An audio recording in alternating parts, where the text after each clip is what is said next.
Bonjour à tous! Nous allons voir dans cette vidéo comment compter le nombre de facteurs d'un produit. Le nombre de facteurs, les facteurs ce sont les parties d'un produit. Donc il s'agit de compter le nombre de parties d'un produit. Alors j'espère que tout le monde est convaincu en regardant cette expression qu'il s'agit d'un produit. Pourquoi? Parce que la dernière opération qui apparaît ici en rouge est une multiplication.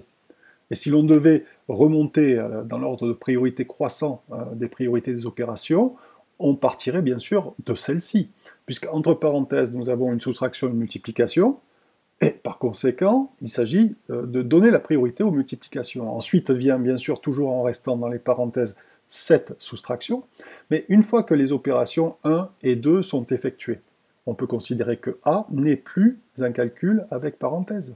Il ne s'agit juste que d'un calcul sans parenthèse, et par conséquent, puisqu'il ne reste plus que des multiplications à faire, c'est-à-dire des opérations de même priorité, on effectue les calculs de gauche à droite. Par conséquent, la numéro 3 est ici, et la numéro 4 là.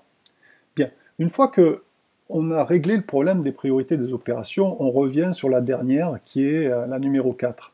La numéro 4 est une multiplication, c'est d'ailleurs pour ceci que A est appelé un produit. Ben, cette opération-là agit comme une frontière pour l'expression. Donc je vais placer ici une frontière, donc je sais déjà qu'au moins l'expression A est séparée en deux parties, mais je vais m'intéresser maintenant à celle qu'il y a juste avant dans l'ordre de priorité, c'est-à-dire la numéro 3. La numéro 3 est encore une multiplication, donc de même nature que la précédente, bien sûr, il s'agit aussi d'une frontière. Donc voilà, pour l'instant nous avons deux frontières, allons voir s'il y en aurait par hasard pas une troisième. Concentrons-nous donc sur l'opération numéro 2 qui est là. L'opération numéro 2, c'est une soustraction, donc plus du tout une opération de même nature que les multiplications que nous avons vues. Et donc, on s'arrête là dans le comptage des frontières. Il n'y a que deux frontières dans cette expression, et par conséquent, puisqu'il y a deux frontières, eh bien cela nous fait trois parties, bien évidemment. La première partie, c'est-à-dire en fait le premier facteur, est ici, c'est 5.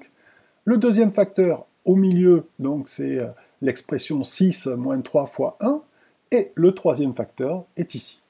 Voilà pour cette vidéo sur comment compter le nombre de facteurs d'un produit.